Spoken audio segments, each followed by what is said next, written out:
विनाशकारी भूकम्प पछिको अवस्थालाई मध्यनजर गर्दै अबको पुनर्निर्माणलाई सुरक्षित र सबल बनाउन सबै पक्षलाई उत्प्रेरित गर्ने उद्देश्यले तयार पारिएको रेडियो कार्यक्रम पुनर्निर्माण।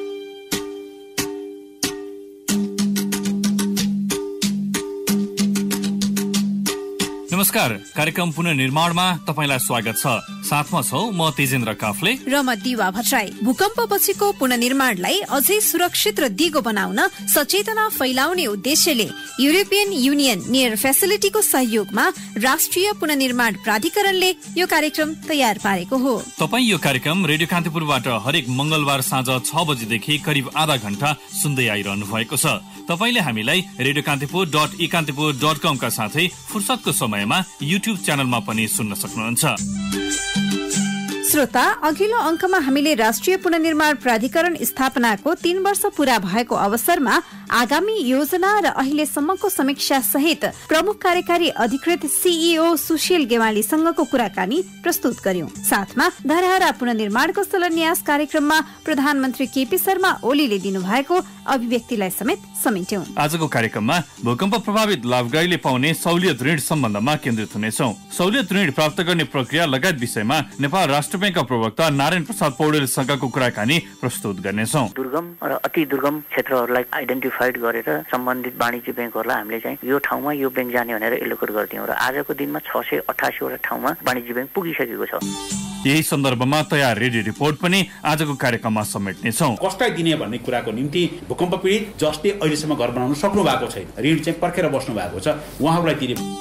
ऐतिहासिक नगरका रूपमा परिचित काठमाडौँको चन्द्रगिरी नगरपालिकाको पुनर्निर्माणको पछिल्लो अवस्थाबारे नगर प्रमुख घनश्याम गिरीसँगको कुराकानी पनि आजको कार्यक्रममा सुन्न सक्नुहुनेछ। नेपाल सरकारले अहिले चन्द्रगिरीलाई 100 डेस्टिनेसन मध्ये वान अफ द डेस्टिनेसन चन्द्रगिरीलाई पनि राखेको छ। र साथमा साताभरका केही प्रमुख समाचार पनि रहनेछन्। भाउजू नमस्ते। नमस्ते नानी। अनि भाउजू, उभिराखेको घर छोडेर अझै पनि छाप्रोमै बसिरहनु भएको छ त किन हो? हेर्नु न नानी, भूकम्पले चर्काएको यो घर बस्न डर मर्दो भएको छ। घरमा बाल बच्चा छ, अब नचाहिँदो खतरा किन मर्नु भनेर छाप्रोमै बसेकी। फेरि दाइ विदेशमा। यो घर भत्काउने नयाँ बनाउने आँट एक्लै गर्न सकेकी छैन मैले। भाउजू, यही चर्केको घरलाई मजबुत तथा सुरक्षित बनाउने प्रबलीकरण रेट्रोफिट भन्ने प्रविधि लिएर एउटा परियोजना हाम्रो गाउँठाउँमा आएको छ नि। यही घरलाई प्रबलीकरण गर्दा कम खर्च लाग्ने, छिटो निर्माण सकिने अनि मौलिकता पनि जोगिने तथा उपभोग गर्ने स्थान पनि पहिले जत्तिकै प्राप्त गर्न सकिन्छ नि। ए नानी, यति राम्रो कुरा त मलाई थाहै थिएन। अनि नि नानी, मेरो घर चाहिँ नेपाल सरकारको मर्मत तथा प्रबलीकरणको सूचीमा परेको छ। अनि कसरी काम कुरो गर्ने हो मेसो नपाएर पहिलो किस्ता पनि बैंकमा आएर बसेको छ। यो प्रबलीकरण गरेपछि दोस्रो किस्ता बापत 50,000 सहित पाइन्छ कि पाइँदैन त? तालिम प्राप्त इन्जिनियर ल्याएर घरको निरीक्षण गराई उनीहरूले भने अनुरूप नै घरको प्रबलीकरण गराएर अन्तिम निरीक्षण गराएमा दोस्रो किस्ता पनि प्राप्त गर्न सकिन्छ भाउजू। आहा, कति राम्रो कुरा सुनाउनु भयो। यस सम्बन्धी थप जानकारीका लागि के गर्न सकिएला त? आफ्नो मोबाइलको प्ले स्टोरमा गई सुरक्षित घर भन्ने मोबाइल एप्लिकेसन डाउनलोड गरेर त्यसमार्फत प्रबलीकरण सम्बन्धी जानकारी र जिज्ञासा राख्न सकिन्छ। अथवा पैसा नलाग्ने नम्बर एनटीसी प्रयोगकर्ताले 16600119,876 मा र एनसेल प्रयोगकर्ताले 9801517090 मा सम्पर्क गरी सिधै प्राविधिकसँग गफ गर्न पनि सक्नुहुन्छ।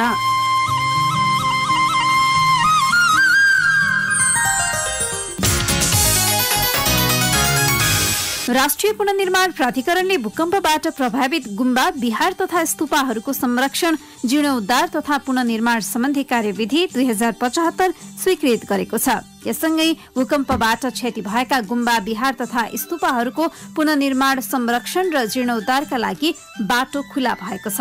प्राधिकरणको कार्यकारी समितिको गत शुक्रबार बसेको बैठकले पारित गरेको कार्यविधिमा पुरातत्व महत्व रहेका 100 वर्ष भन्दा पुराना तथा 2000 वर्ग फिट भन्दा बढी प्लिन्थ एरिया भएका क्षतिग्रस्त गुम्बा, बिहार तथा स्तूपाहरूको पुनर्निर्माण आवश्यकता बमोजिम पुरातत्व विभागको पूर्व स्वीकृति लिई केन्द्रीय आयोजना कार्यान्वयन इकाइ, अनुदान व्यवस्थापन तथा स्थानीय पूर्वाधारको प्रत्यक्ष संलग्नतामा गरिने उल्लेख छ। भूकम्पबाट क्षति भएका गुम्बाहरूको संख्या 1320 छ, जसमध्ये पुनर्निर्माण गर्नुपर्ने गुम्बाको संख्या 895 र मर्मत संहार गर्नुपर्ने गुम्बाको संख्या 402 छ।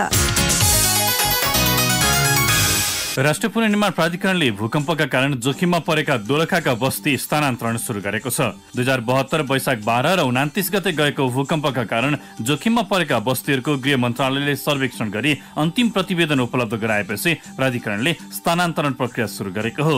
गृहले दोलखाका 23 बस्तीको सर्वेक्षण गरे पनि भीमेश्वर नगरपालिका 1 स्थित सुस्पा क्षमावतीको बोसिम्पा र बुमा गाउँ सहित जिल्लाभरका जम्मा 95 घर जोखिममा रहेको प्रतिवेदन प्राधिकरणलाई बुझाएको छ। पुनर्निर्माण प्राधिकरण अनुदान व्यवस्थापन तथा स्थानीय पूर्वाधार कार्यालयका प्रमुख निर्मल दर्शन आचार्यले बस्ती स्थानान्तरण सुरु भइसकेको जानकारी दिनुभयो।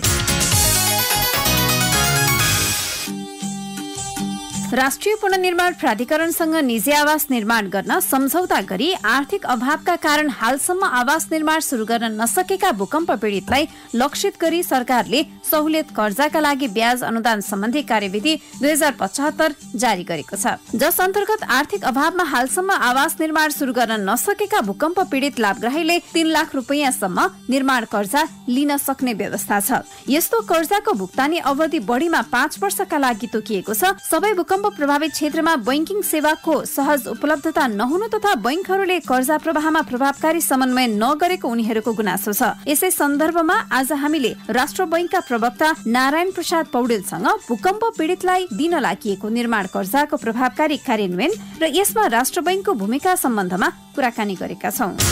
यो सहुलियतपूर्ण ऋण भनेको के हो भने नेपाल सरकार मन्त्री परिषदबाट सहुलियतपूर्ण कर्जाका लागि ब्याज अनुदान सम्बन्धी एकीकृत कार्यविधि 2075 भदौ 21 गते चाहिँ स्वीकृत भयो, पास भयो र नेपाल राष्ट्र बैंकमा लेखी आए अनुसार हामीले असोजको 11 गते बैंक तथा वित्तीय संस्थाहरूलाई परिपत्र गर्यौं। यस कार्यविधि बमोजिम 7 वटा विभिन्न किसिमका कर्जाहरूमा नेपाल सरकारले तोकिएको प्रतिशतले उठाउने रकम ब्याजमा अनुदान उपलब्ध गराउने व्यवस्था छ। अब भूकम्प पीडितहरूको लागि निजी आवास निर्माण गर्नको लागि 3 लाख रुपैयाँसम्मको कर्जा दिन सकिने व्यवस्था छ र यसमा नेपाल सरकारले बैंक वित्तीय संस्थाले जति ब्याज लिन्छन् त्यो ब्याजमा 5% अनुदान उपलब्ध गराउँछ नेपाल सरकारले। त्यो अनुदान नेपाल राष्ट्र बैंक मार्फत सम्बन्धित बैंक तथा वित्तीय संस्थाहरूलाई उपलब्ध गराइन्छ र यसमा ब्याज दर चाहिँ सम्बन्धित बैंक वित्तीय संस्थाको आधार दरमा प्लस 2% बिन्दुसम्म गर्न सकिन्छ। भन्नुको अर्थ के भने यो अरू सामान्य किसिमको कर्जाहरूमा भन्दा यसमा ब्याज दर अलिकति थोरै सस्तो पर्छ, किनभने त्यसमा 2% को क्याप छ र यसको अवधि चाहिँ 5 वर्षसम्म हुने अवस्था छ र यसको किस्ता भुक्तानी सम्बन्धमा सम्बन्धित बैंक वित्तीय संस्थाले परियोजना, ऋणीको आय स्रोत आदि इत्यादि हेरेर किस्ता निर्धारण गर्ने सम्बन्धित बैंक वित्तीय संस्था आफैले गर्छ। जुन ऋण उपलब्ध गराउने प्रक्रिया के हुन्छ, कसरी प्राप्त गर्न सक्छन् लाभग्राहीले? त्यस्तो छ, एकचोटि मैले लाभग्राहीहरूलाई कार्यविधि पनि सरसर्ती हेर्न भन्छु। अब त्यसमा भूकम्प पीडितबाट घर भत्केको आदि इत्यादि कागजातहरू जोड्नु पर्यो। त्यस पछाडि चाहिँ सम्बन्धित नजिकको बैंक अथवा वित्तीय संस्था अथवा आफूले कारोबार गरिरहेको बैंक वित्तीय संस्थामा गएर एप्रोच गर्ने। यसमा पाउने कर्जा भनेको बढीमा 3 लाखसम्म हो र यो कर्जाको लागि कर्जाको पनि सुरक्षणको व्यवस्था छ र परियोजनाको पनि सुरक्षणको व्यवस्था छ, बीमाको व्यवस्था छ र त्यो बीमा अथवा सुरक्षण गर्दा लाग्ने प्रिमियम जुन हो त्यो प्रिमियममा 75% नेपाल सरकारले अनुदान उपलब्ध गराउँछ। 3 लाख रुपैयाँ उनीहरूले लिए भने वार्षिक अथवा मासिक कति रुपैयाँ चाहिँ ब्याज तिर्नुपर्छ? यो सहुलियतपूर्ण ऋणबाट वित्तीय संस्थाको ब्याज दर फरक हुन्छ, आधार दर फरक हुन्छ। जस्तो मानिलु कसैको 12% रहेछ आधार दर भन्यो, त्यो बैंकले 12 प्लस बढीमा 2 गरेर 14 भन्दा माथि जान सकेन। कुनै बैंकको 10% पनि हुन सक्छ। 10% भएको अवस्थाको बैंकले 10 प्लस 2% गर्दा बढीमा 12%सम्म चार्ज गर्न सक्छ। त्यसैले यसमा ट्याक्क ब्याज दर यति नै लाग्छ भन्न सकिँदैन। यसको लागि धरौटीहरू केही राख्नुपर्छ कि पर्दैन, अथवा भोलि पर्सि लाभग्राहीहरूले तिर्न सकेनन् भने त्यसको सुरक्षणको ग्यारेन्टी को हुन्छ? यसमा निश्चित तथा कर्जा सुरक्षण निगम कोष छ, त्यसमा अनिवार्य रूपमा कर्जाको सुरक्षण हुनैपर्छ। त्यो सुरक्षण गरे बापत प्रिमियम बुझाउने हो। त्यो प्रिमियममा 75% चाहिँ नेपाल सरकारबाट अनुदान आउँछ र बाँकी 25% बैंक वित्तीय संस्थाले आफ्नो तर्फबाट बेहोर्ने हो। भोलि गएर इनकेस त्यो डिफल्ट भयो, फेल भयो, कर्जा तिर्न सकेन भने सुरक्षण हुने, सुरक्षण भनेको एक किसिमको बिमा जस्तै हो कि, सुरक्षण हुने हुँदा त्यो निक्षेप तथा कर्जा सुरक्षण कोषबाट दाबी प्राप्त गर्ने अवस्था हुन्छ। आजको दिनमा लाभग्राहीहरू जति छन् भोलिका दिनमा म यो ऋण तिर्न सक्दिनँ कि भनेर भयभीत भएको अवस्था छ, उहाँलाई के आश्वस्त बनाउन चाहनुहुन्छ तपाईँ? होइन, यो कर्जाको सावा र ब्याजको किस्ता त तिर्ने अवस्था हुनुपर्छ। यदि त्यो अवस्था नै छैन भनेर सरेन्डर गर्ने हो भने त बैंक वित्तीय संस्था लगानी गर्न तत्पर हुँदैनन्। सुरक्षण छ त्यही कारणले लगानी गरेको भन्ने चाहिँ अवस्था रहँदैन। सुरक्षण हुनु भनेको के हो भने त्यो अन्तिम अस्त्र हो। केही गरी कुनै पनि उपायबाट ऋणीबाट असुल उपर गर्न सकिएन भने अनि त्यहाँ जाने हो भनेको। यसमा त धितो हुँदैन। धितो हुँदाको अवस्थामा के हुन्थ्यो त भन्दा धितो लिलाम हुन्थ्यो। धितो लिलाम भनेको अन्तिम अस्त्र हो। त्यसैले त्यो अवस्थासम्म एउटा चाहिँ बैंक वित्तीय संस्थाले आफ्नो लगानीलाई सुरक्षित गर्नुको लागि यो मेकानिजम गरिएको, तर त्यहाँसम्मको अवस्था आउँदै नआओस् भन्ने चाहना हुनुपर्छ। यो सरकारले कार्यविधि बनायो, अहिले लागू पनि भइरहेको छ, तर ऋण दिनुभन्दा पनि वाणिज्य बैंकहरूले चाहिँ केन्द्रीय बैंकको निर्देशन अटेरी गरिरहेको अवस्था पनि देखिन्छ। केन्द्रीय बैंकको भूमिका किन प्रभावकारी बन्न सकेन नानी सर यहाँ? होइन, केन्द्रीय बैंकको भूमिका प्रभावकारी बन्न सकेन भन्ने होइन। हामी चाहिँ यसको गुनासो सुन्ने व्यवस्था पनि गरेका छौँ, एउटा इमेल पनि उपलब्ध गराएका छौँ र एउटा फोन पनि डेडिकेटेड फोन पनि उपलब्ध गराएको छौँ र थुप्रै गुनासोहरू पनि आउँछन्। यहाँ अलिकति के भने बैंक वित्तीय संस्था जिम्मेवारपूर्ण ढङ्गबाट रेस्पोन्स नगरेको चाहिँ हामीले पनि फिल गरेका छौँ। नेपाल राष्ट्र बैंकले सबै बैंक वित्तीय संस्थाहरूलाई परिपत्र गर्नु भनेको केन्द्रीय कार्यालयमा जान्छ। केन्द्रीय कार्यालय आफ्ना मातहतका शाखाहरू, गाउँ गाउँमा रहेका शाखाहरू, जिल्ला जिल्लामा रहेका शाखाहरूलाई परिपत्र गर्नु पर्यो। त्यो किसिमको पटक पेपर बनाउनु पर्यो र सबैलाई सुसूचित गराउने व्यवस्था गर्नु पर्यो। त्यसैले यसमा अलिकति चाहिँ केही बैंक वित्तीय संस्थाहरूबाट यो हामीलाई थाहा छैन, हामीलाई केन्द्रीय कार्यालयबाट लेखेर केही पनि आएको छैन भन्ने खालका गुनासोहरू आउने गरेका छन् र त्यो इमिडिएटली हामीले जुन बैंक वित्तीय संस्थाको त्यस्तो गुनासो आएको त्यसको केन्द्रीय कार्यालय त्यहाँको चाहिँ प्रमुख कार्यकारी अधिकृतज्यूलाई त्यसको ध्यान आकर्षण गराएर तपाईँको फलाना शाखामा यस किसिमको रेस्पोन्स आयो भन्ने किसिमको नोटिसमा ल्याइदिने गरेका छौँ। सहुलियत ऋण चाहिँ प्रभावकारी रूपमा कार्यान्वयन गर्न योजनाहरू अप्ठ्याराहरू केही छन् केन्द्रीय बैंकसँग? धेरै समय भएको छैन, एउटा क्वार्टरको पनि रिपोर्टिङ भएको छैन। एउटा क्वार्टरको रिपोर्टिङ भनेको अब यो पुष मसान्तमा रिपोर्टिङ हुन्छ, तर जहाँसम्म लाग्छ जुन स्केलमा जानुपर्ने हो त्यो गएको छैन। त्यसका लागि हामीले प्रचार प्रसार पनि गरेका छौँ, सूचनाको माध्यमबाट कम्युनिकेट गर्ने व्यवस्थाहरू पनि गरेका छौँ। इभन बैंक वित्तीय संस्थाका सङ्घहरू जस्तो नेपाल ब्याङ्कर्स सङ्घले पनि सूचना निकालेर यस किसिमको कर्जाको लागि व्यावसायिक परियोजना सहित आउन आह्वान गरेको अवस्था छ। त्यसैले यो के भने सरकारवाला सबै निकायको सक्रिय भूमिकाबाट यो अगाडि बढ्नुपर्ने कुरा हो र यसमा अझ अलिकति बढी हात सम्बन्धित बैंक वित्तीय संस्थाकै हुन्छ, किनभने ऋण दिने भनेको त बैंक वित्तीय संस्था हो, यो सरकारको पोलिसी हो, यसलाई एक्जिक्युट गर्ने बैंकिङ वित्तीय संस्थाहरू मार्फत हो र अल्टिमेटली यो ऋण दिने भनेको सम्बन्धित बैंक र वित्तीय संस्थाहरूले हो। यसमा अलिकति थोरै स्वस्फूर्त रूपबाट अगाडि बढ्न नचाहेको नदेखिएको अवस्था चाहिँ हामीले पनि महसुस गरेका छौँ। जति पनि प्रभावित जिल्लाहरू छन् ती प्रभावित जिल्लाहरूका अधिकांश स्थानीय तहहरू अलिक विकट छन्। पछिल्लो नीति अनुसार स्थानीय तहमा बैंक पुर्याउने जुन नीति छ, सरकारी नीति कति ठाउँमा अझै पनि पुगेका छन्। यो तर्फ राष्ट्र बैंकले के नीति अवलम्बन गर्दैछ आगामी दिनमा? तपाईँलाई मैले जुन बेला यो लोकल बडिजहरू पहिला 740 अनि पछि 753 भयो, त्यति बेला कहाँ कहाँ बैंक छन् भनेर हामीले हेर्दा 296 स्थानमा मात्रै थिए लोकल बडिजहरूमा। त्यस पछाडि नेपाल सरकारको बजेटमै आयो सबै 753 वटै स्थानीय तहमा कम्तीमा एउटा वाणिज्य बैंक पुर्याउने भन्ने नीति आयो। त्यो अनुसार नेपाल राष्ट्र बैंकले पनि एउटा कार्यक्रम बनायो। त्यसमा चाहिँ अलिकति दुर्गम र अति दुर्गम क्षेत्रहरूलाई आइडेन्टिफाइड गरेर सम्बन्धित वाणिज्य बैंकहरूलाई हामीले चाहिँ यो ठाउँमा यो बैंक जाने भनेर एलोकेट गरिदियौँ र आजको दिनमा 688 वटा ठाउँमा वाणिज्य बैंक पुगिसकेको छ। अब अलिकति 65 वटा जति स्थानहरूमा बैंकहरू प्रयास गरिरहेछन् र त्यसमा केही बैंकहरूले यी ठाउँहरूमा यो किसिमको चाहिँ अलिकति असुविधा भएको हुनाले हामीले 1 महिनाको 2 महिनाको 3 महिनाको टाइम पाऊँ भनेर मागेको अवस्था देखिया छ र त्यसलाई हामीले मनासिब जायज देखिया हुनाले केही वेट गरेको यसमा उल्लेख्य प्रगति भएको छ। 296 बाट 688 ठाउँमा आजका मितिमा बैंक पुगेका छन्। भर्खरै सुन्नुभयो सहुलियत ऋण सम्बन्धमा नेपाल राष्ट्र बैंकका प्रवक्ता नारायण प्रसाद पौडेलसँगको कुराकानी। अब एकैछिन ब्रेकको पालो, त्यसपछि हामी काठमाडौँको चन्द्रागिरी नगरपालिकाको पुनर्निर्माणको पछिल्लो अवस्थाबारे नगर प्रमुख घनश्याम गिरीसँगको कुराकानी र रेडियो रिपोर्ट प्रस्तुत गर्नेछौँ। कार्यक्रम सुन्दै गर्नुहोला। भूकम्पबाट आंशिक क्षति भएका ढुङ्गा माटोले बनेका ग्रामीण भवनहरूलाई प्रबलीकरण अर्थात् रेट्रोफिट गरी सुरक्षित बनाई ढुक्क साथ पुनः बसोबास गर्न सकिन्छ। प्रबलीकरण र नयाँ आवास निर्माण सम्बन्धी थप जानकारीका लागि आजै गुगल प्ले स्टोरमा गई सुरक्षित घर मोबाइल एप्लिकेसन डाउनलोड गर्नुहोस् अथवा पैसा नलाग्ने टोल फ्री नम्बर एनटिसी प्रयोगकर्ताले 166001 19876 र एनसेल प्रयोगकर्ताले 98015 71090 मा फोन गरी जानकारी प्राप्त गर्नुहोस्। राष्ट्रिय पुनर्निर्माण प्राधिकरणद्वारा जनहितमा जारी।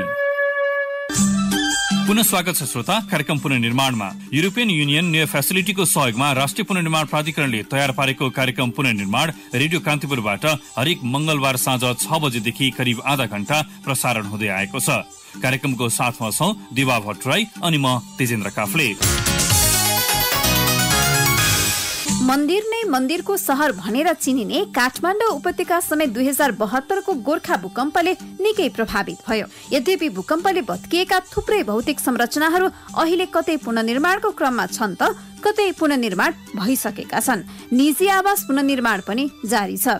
यस्तै काठमाडौँको पश्चिम भेगमा पर्ने चन्द्रागिरी नगरपालिकामा पनि पुनर्निर्माणको काम धमाधम भइरहेको छ। राष्ट्रिय पुनर्निर्माण प्राधिकरणसँगको सहकार्यले थप हौसिएको चन्द्रागिरी नगरपालिकामा निजी आवास निर्माणले अपेक्षाकृत गति लिन नसके पनि विद्यालय, स्वास्थ्य संस्था, ऐतिहासिक तथा पुरातात्विक सम्पदा निर्माणले भने तीव्रता पाएको छ। श्रोता, ऐतिहासिक महत्व बोकेको चन्द्रागिरी नगरपालिकामा पुनर्निर्माणको पछिल्लो अवस्थाबारे हामीले नगर प्रमुख घनश्याम गिरीसँग कुराकानी गरेका छौं।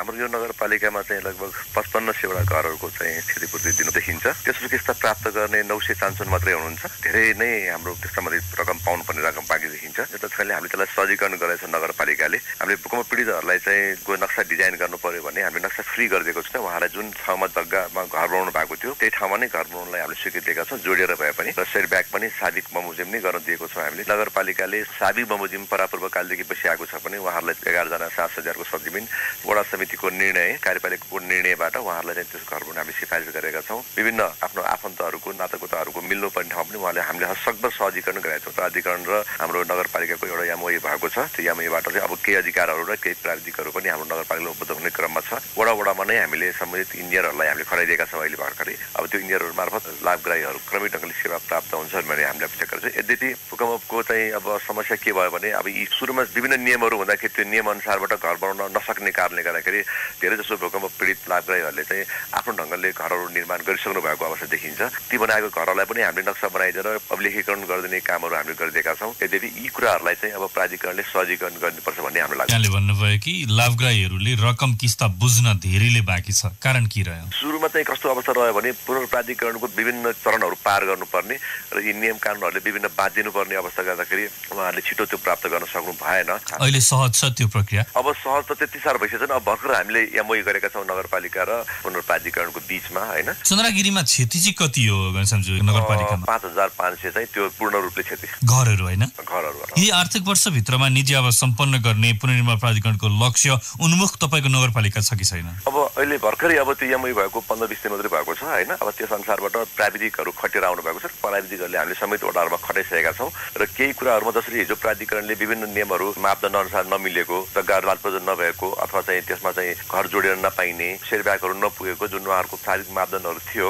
त्यो मापदण्डलाई हाम्रो चाहिँ भनाइ कस्तो थियो भने हिजो हामीले यो एमओयू गर्नुभन्दा अगाडि पनि हामीले त्यो कुराहरू माग चाहिँ हामीले गरिरहेका थियौँ कि नगरपालिकाले आफ्नो डिजाइनबाट आफ्नो कार्यपालिकाको बैठक नगरसभाबाट पारित गरेका नीति नियमहरू खास गरी पनि लाइन र त्यसको चाहिँ कुरा गरेको मैले त्यो चाहिँ स्वीकार गरिदिनुपर्छ भन्ने हाम्रो पहिलेदेखि नै भनाइ थियो। किनभने अब जस्तो ब्लक एरियाहरू छ हाम्रो कोर एरियाहरू परापूर्वकालदेखि रहेको एउटा ऐतिहासिक बस्तीहरू जस्तो थानकोट, बलम्बु, सतुङ्गल, मत्स्यगाउँ, टौखेल, किसिपिरी लगायतका केही प्राचीन बस्तीहरू छन् जहाँ चाहिँ जोडिएर बनेका घरहरू छन्। त्यस्तो घरहरूमा अब उहाँहरूको अर्को ठाउँमा जग्गा पनि नभएको र अंशभन्दामा दाजुभाइ पनि त्यो कोठामा घरमा मिलेर बसिरहेको अवस्थामा अब हामीले त्यो घर छुट्याएर नजोडिकन बनाउन दिँदा अथवा चाहिँ टोल छिमेकमा त्यो चोकमा सेटब्याक छोडेर बनाउँदाखेरि चाहिँ उहाँहरूले त्यो घरको मापदण्ड नै बनाउन नसक्ने त्यस्तो अवस्था सिर्जना भएको हुनाले हामीले नगरपालिकाले चाहिँ साबिक बमोजिम जे जस्तो अवस्थामा उहाँ परापूर्वकालदेखि बसिरहनु भएको छ त्यही ठाउँमा नै बस्न किसिमको वातावरणको चाहिँ हामीले जुन नक्सा पास गरिदिने भन्ने भएकोमा पुनर्निर्माणकाले चाहिँ त्यो आफ्नो चाहिँ छुट्टै किसिमको नियमहरू भएको कारणले गर्दा उहाँहरूले छिटो प्राप्त गर्न नसक्नु भएको अवस्था यहाँ सिर्जना भएको छ र कतिपय ठाउँमा जग्गाको नाति नै नभएको अवस्थामा प्रवासी रूपमा हामीले सरजिमबाट भोलि नाति आयो भने पनि सरजिमले नै यसको जग्गा यहाँ हो यसको जग्गा यहाँ हो भनेर भनिदिनु पर्ने र त्यो चाहिँ सबै टोल छिमेकले सरजिमबाट नै र नगरपालिकाले नै सहजीकरण गरिदिनु भएको हुनाले त्यो सहजीकरण हुनुपर्छ भन्ने हाम्रो चाहिँ भनाइ थियो। यद्यपि पुनर्प्राधिकरणमा ती कुराहरूलाई चाहिँ अप्ठ्यारो परेको थियो। अब चाहिँ हामीले यो कुराहरूलाई सहजीकरण गर्नेछौँ र त्यो सहजीकरण हुनेछ भन्ने हामीले अपेक्षा गरेका छौँ। पछिल्लो समयको पुनर्निर्माणको जुन गति हेर्ने हो भने सन्तोष मान्ने अवस्थाहरू छन्। अब सन्तोष मानिहाल्ने अवस्था त देखिँदैन किनभने त्यसमा पनि विभिन्न अब जस्तो अहिले गुनासा फारमहरू धेरै भरिएको छ, होइन? गुनासा फारमहरू पनि छन्, कतिपय ठाउँमा छुटेका अवस्थाहरू पनि छन्। यी सबै फारमहरू नआइसकेको अवस्था छ। त्यस कारणले अहिले चाहिँ एमओयू गरिसकेर आइसकेपछि जति पनि बनिसकेका घरहरू जुन चाहिँ भूकम्प लाभग्राही हुन् उहाँले 50,000 पैसा बुझिसकेको छ र उहाँले आफ्नो डिजाइनबाट घर बनाइसकेको छ भने यदि चाहिँ त्यो गाह्रो लगाएको पिलर सिस्टमको अथवा विभिन्न किसिमबाट जुन जस्ताको टहराहरूको ट्रसहरूको जुनहरू घर बनिरहेको छ त्यो घरहरू बनेकोमा न्यूनतम आधारभूत भूकम्पको मापदण्डहरू पुगेको छ भने त्यस्तोलाई चाहिँ हामीले अभिलेखीकरण गरेर रकम उपलब्ध उपलब्ध गराउनको लागि हामी सिफारिस गरिरहेका छौँ। चन्द्रगिरी नगरपालिका ऐतिहासिक हिसाबमा हेर्ने हो भने अलिकति बढी महत्त्व राख्छ। ऐतिहासिक सम्पदा बचाउनको लागि, त्यसको पुनर्निर्माणको लागि यहाँको पहल के रहिरहेको छ? अब ऐतिहासिक चाहिँ एकदमै यो नगरपालिका चाहिँ आदिम कालदेखि नै परापूर्व कालदेखि नै एकदम ऐतिहासिक क्षेत्रको रूपमा रहेको, धार्मिक क्षेत्रको रूपमा रहेको देखिन्छ। जस्तो इन्द्रदह, त्यहाँ चाहिँ अलिकति मन्दिरहरू क्षति भएको थियो, त्यो चाहिँ पुनर्निर्माण गर्नको लागि अहिले चाहिँ प्रहरीकरण भएको छ। त्यसै गरी पादतीर्थ तीर्थस्थल पनि एउटा ऐतिहासिक स्थल हो, त्यहाँ चाहिँ हामीले सुधारहरू गरिरहेका छौँ। मत्स्य गाउँ पनि छ हाम्रो एउटा वनवास मेला लाग्ने, मातृत्व पनि हरेक वर्ष मेला लाग्ने। त्यो मत्स्य गाउँमा चाहिँ रहेको विष्णुदेव मन्दिर चाहिँ पुनर्निर्माणको लागि भूकम्पले क्षति भएको थियो, पुनर्निर्माण कार्य चाहिँ अन्तिम चरणमा पुगेको छ। सप्तङ्गलको विष्णुदेवी मन्दिर पनि भूकम्पबाट क्षति भएको थियो, यद्यपि त्यहाँ स्थानीय समुदायबाट सप्ताहहरू लगाएर विभिन्न चन्दाहरू सहयोगबाट रकमहरू सङ्कलन भइरहेको थियो, त्यो पनि हामी निर्माण गर्ने क्रम आधा चरणमा पुगेको छ। त्यस्तै विष्णुदेवी अनि त्यस्तै थानकोटको महालक्ष्मी, बलमुको महालक्ष्मी लगायतका केही ठाउँहरू पनि पुनर्निर्माण गर्ने कामहरूमा चाहिँ बिस्तारै सुधारहरू गर्ने कामहरू भइरहेको छ। यो मात्रै नभएर काठमाडौँ उपत्यका गर्ने प्रमुख नाकाको रूपमा आदिमकालदेखि चन्द्रगिरी भन्ज्याङबाट पनि त्यो नाकाको रूपमा रहेको छ र नेपाल सरकारले अहिले चन्द्रगिरीलाई 100 डेस्टिनेसन मध्ये वान अफ द डेस्टिनेसन चन्द्रगिरीलाई पनि राखेको छ। कहिलेसम्ममा सक्नुहुन्छ त यी सबै क्षेत्रको पुनर्निर्माण? यहाँले एउटा योजना त पक्कै बनाउनु भएको छ। योजना छ हाम्रो पुनर्निर्माणमा चाहिँ अब सहजीकरण हुनेछ। अब हाम्रो प्राधिकरणका प्राविधिकहरू र नगरपालिका इन्जिनियर साहबहरू र प्राविधिकहरू चाहिँ सम्बन्धित क्षेत्रमा खटिरहनु भएको छ। अहिले भर्खर यो चरणमा गइरहेको छ र अन्य विद्यालयहरूको रूपमा त कुनै कुराहरू सम्पन्न भइसकेको छ नि त। यस वर्ष सम्पन्न गर्ने क्रममा सबै अब जग्गाहरू खन्ने, त्यसमा चाहिँ निर्माण गर्ने क्रममा अगाडि बढेको छ। यो 6-7 महिनाभित्रमा यी पनि निर्माण भइसक्नेछन् र मठ मन्दिरहरू पनि कुराहरूमा सम्पन्न भइसकेका छन् र बाँकी कुराहरूले पुनर्निर्माण गर्ने कामहरू भइरहेको छन्। भर्खरै सुन्नुभयो काठमाडौँको चन्द्रगिरी नगरपालिकाका प्रमुख घनश्याम गिरीसँगको कुराकानी। अब रिपोर्टको पालो। चालू आर्थिक वर्ष सुरु भए लगत्तै छलफल गरी भदौ तेस्रो हप्ता सरकारले सहुलियतपूर्ण कर्जाका लागि ब्याज अनुदान सम्बन्धी एकीकृत कार्यविधि पारित गरेको छ। यो कार्यविधिले भूकम्प पीडितलाई पनि समेटेको छ। सहुलियत ब्याज दरको ऋण लिएर पनि भूकम्पले भत्किएको घर बनाउन सकिन्छ। भूकम्प पीडितले लिन सक्ने सहुलियत ब्याज दरको ऋण सुविधा समेटिएको यो रिपोर्ट सुनौ साथी प्रकाश पाठकबाट।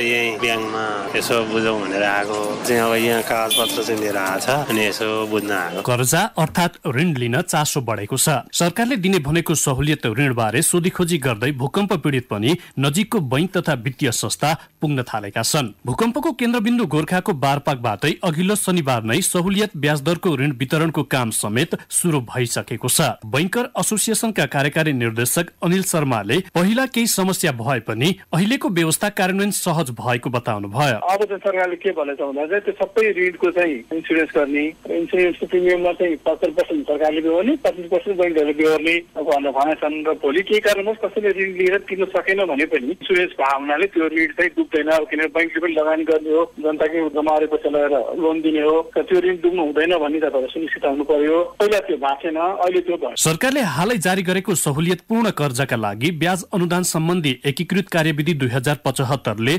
भूकम्प पीडितका लागि 3 लाख रुपैयाँसम्म कर्जा लिन सक्ने व्यवस्था गरेको छ। नयाँ व्यवस्था अनुसार ऋण प्रवाह गर्न नेपाल राष्ट्र बैंकले पनि बैंक तथा वित्तीय संस्थालाई यस अघि नै निर्देशन जारी गरिसकेको छ। भूकम्प प्रभावित 32 वटै जिल्लामा अहिलेसम्म पनि घर बनाउन नसकेका भूकम्प पीडितले घर कर्जाको सुविधा लिन सक्नेछन्। नयाँ व्यवस्था अनुसार 5 वर्षका लागि 3 लाख रुपैयाँसम्म ऋण लिन सकिन्छ। राष्ट्रिय पुनर्निर्माण प्राधिकरणका प्रमुख कार्यकारी अधिकृत सुशील गेवाली, राष्ट्र बैंक, अर्थ मन्त्रालय, बैंकर एसोसिएसन सबैसँग छलफल गरिकन हामीले चाहिँ त्यसमा टुङ्गो लगायौं कि बेस रेटमा 2% मात्रै प्लस रकम उपलब्ध दिएर त्यति बराबरको बैंकले प्राप्त गर्ने र त्यसमध्ये 5% बराबरको ब्याजमा चाहिँ दिने सहुलियत दिने खालको काम चाहिँ सरकारले गर्ने गरिकन त्यो चाहिँ कुरालाई टुङ्गो लगायौं। र कसलाई दिने भन्ने कुराको निम्ति भूकम्प पीडित जसले अहिलेसम्म घर बनाउन सक्नु भएको छैन, ऋण चाहिँ पर्खेर बस्नु भएको छ, उहाँहरूलाई दिने भन्यो र त्यसको निम्ति दोस्रो किस्ता नलिएको कुराले नै त्यसलाई चाहिँ हामीलाई चाहिँ इन्डिकेट गर्ने भयो। त्यसुनाखेरि यो कुरालाई टुङ्गो लगाएर अगाडि बढाएका छौं। काठमाडौँ उपत्यका भित्र 25 लाख र उपत्यका बाहिर 15 लाख रुपैयाँसम्मको 2% ब्याज दरको सहुलियत ऋण प्रभावकारी नभएपछि नयाँ व्यवस्था गरिएको हो। स्थानीय तहसँग आवश्यक सहमति तथा सम्झौता गर्दा पनि ऋण लिन सक्ने व्यवस्थालाई व्यावहारिक रूपमा कार्यान्वयन गर्न बढी जोड दिएको पुनर्निर्माण प्राधिकरणको दाबी छ। फेरि सीईओ गेवाली, हाम्रा सबै बैंकका चाहिँ प्रमुख कार्यकारी अधिकृत लगायतका त्यहाँका पदाधिकारीहरू, नेपाल राष्ट्र बैंक, अर्थ मन्त्रालय सहित चाहिँ हामी चाहिँ संयुक्त रूपमा छलफल गरेका थियौं र त्यो छलफल पछाडि त्यसमा रहेका व्यावहारिक खालका समस्याहरू के हो, त्यसलाई कसरी टुङ्गो लगाउने भन्ने तहसम्म पनि हामीले छलफल गरेका छौं र त्यसलाई राष्ट्र बैंकले आवश्यक निर्देशनहरू दिने लगायतका कुराहरू पनि अगाडि बढेको स्थिति छ। त्यसैले अब चाहिँ हाम्रो विश्वास छ यो 3 लाख रुपैयाँ बराबरको रकम प्राप्त गर्ने खालको अवस्था बन्नेछ। त्यसको लागि हामी सम्बन्धित गाउँपालिकाहरूसँग अहिले हामीले सम्झौता गर्दाखेरि उहाँहरूले सबै जनताहरूलाई बैंकसँग जाने कुराको निम्ति सहजीकरण गर्ने कामलाई अब सम्बन्धित स्थानीय तहहरूले गर्नुहुनेछ। श्रोता, कार्यक्रम पुनर्निर्माणका लागि छुट्याइएको समयको हामी अन्त्यमा छौं। पैसा नलाग्ने टोल फ्री नम्बर 1660 01 72 000 वा 98 015 72 111 मा सम्पर्क गरेर वा हाम्रो Facebook page national reconstruction authority वा ट्विटर ह्यान्डल NRA नेपालका साथै neofacility@gmail.com मा कार्यक्रमबारे राय सुझाव वा प्रतिक्रिया दिन सक्नुहुन्छ। भूकम्प पछिको पुनर्निर्माणमा तपाईलाई कुनै समस्या भए हामीलाई भर्खरै प्रस्तुत गरिएको टेलिफोन नम्बरमा टिपाउनुहोला। हामी केन्द्रीय स्तरबाटै समाधानको प्रयास गर्नेछौँ। आगामी अङ्कमा राष्ट्रिय पुनर्निर्माणको महाअभियान बारे थप गतिविधि प्रस्तुत गर्नेछौँ। आजको कार्यक्रम भने यही बीट मारौं। साथीहरू प्रकाश पाठक, कञ्चन पौडेल, दिवा भट्टराई र म तेजेन्द्र काफले बिदा हुन्छौँ। तपाईको साता सुरक्षित रहोस्। नमस्कार।